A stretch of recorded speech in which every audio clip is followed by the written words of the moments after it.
Sanibona. Namuhla video yami yokuqala ufuna ukwenza i-series yama-video amaningi lapho ngichaza khona ngama-different government entities, amabhizinisi kahulumeni or inkampani kahulumeni ngokuhlukana kwazo or iminyango kahulumeni yonke ngokuhlukana kwazo. But namuhla ngizoqala nge-Department of Employment and Labour ukuthi yenzani, imaphi ama-services abawa-providayo, if ubafuna ungabathola kanjani, noma ufuna ulwazi oluningi ngabo ungabatholaphi, nanokuthi obani abantu kumele bazi ngabo. So oku-5 engisabhalile la phansi ngithole ku-website yabo, job creation and placement, balekelela ekutheni abantu kuvuleka amathuba omsebenzi, abantu bethola amathuba omsebenzi, ama-labor law enforcement, ama-workplace safety.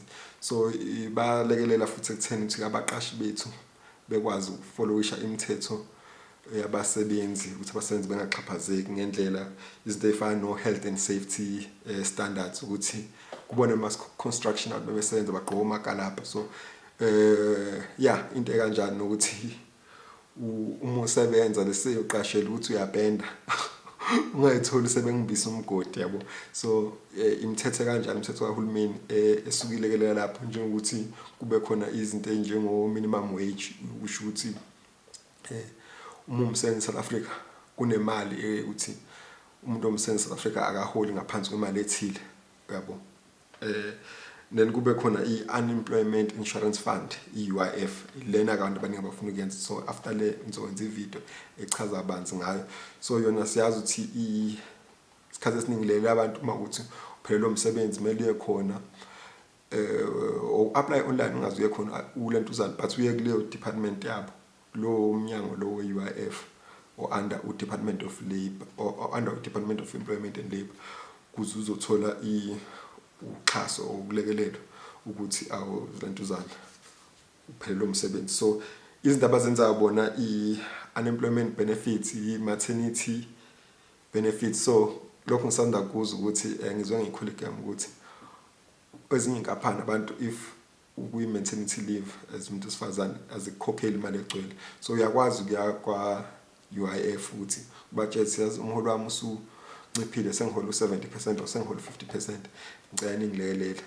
And okunye ngikhumbula isikhathi se-COVID kuwe kwaba ney'nkinga, iy'nkampani ey'ningi ezayidilizile abantu bethi beya kwa-UIF kwathola ukuthi inkampani bengayikhokhi UIF. So ikhona indlela yoku-check-a kulentuzana ukuthi inkampani osenza kuyona iyakukhokhela ne-UIF, ungalokhu ubona ku-payslip yakho ukuthi UIF but awunayo sure noma u-UIF bayawusubmitha ngempela. So kubalulekile ukuthi u-check ngisho ukuthi inkampani yakho uyayithemba, kodwa kubalulekile u-check ukuthi izinto zakho bayisubmitha ngendlela. So uma ungena khona website yakhona banelentuzana kunamahlweni kabili, unga-check-a nge-USS code, lento *134* something sengikhohlwe ithini code yakhona efonini, but unga-check-a futhi kwi-U-filing system yabo, website yabo ungene khona. So ufake into zakho, akupheli ngisho 2 minutes uku-check-a kahle kahle, kupheli ngisho 5 minutes uma uthi uzo-register, yabo, ucheck ukuthi into zakho zonke zi-right.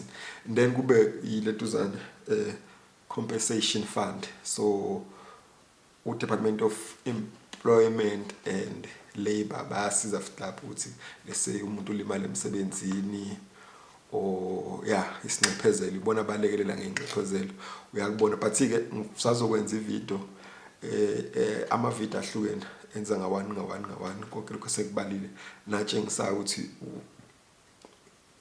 ungenaphi, u-click up kanjani, wenza kanjani, because into eyiningi akudingi ukuthi uze kuma-office akhona, but okunye thothi khona okumele uye ema-office, but okunye ungakwenza ngefoni yakho or online. Okay, in summary, Department of Employment and Labour ibalulekile kithi thina abasebenzi South Africa. Balulekile sazi noma-ke singesakwazi ukwazi yonke imithetho yakhona, but into eningi uma ufuna ukwazi ungabalandela kuma-social media platform abo ukuze uthole ulwazi, babe nama-announcement nokunye. But okuningi okungama-basic kubalulekile hlale uku-check ukwazi. Ngiyabonga.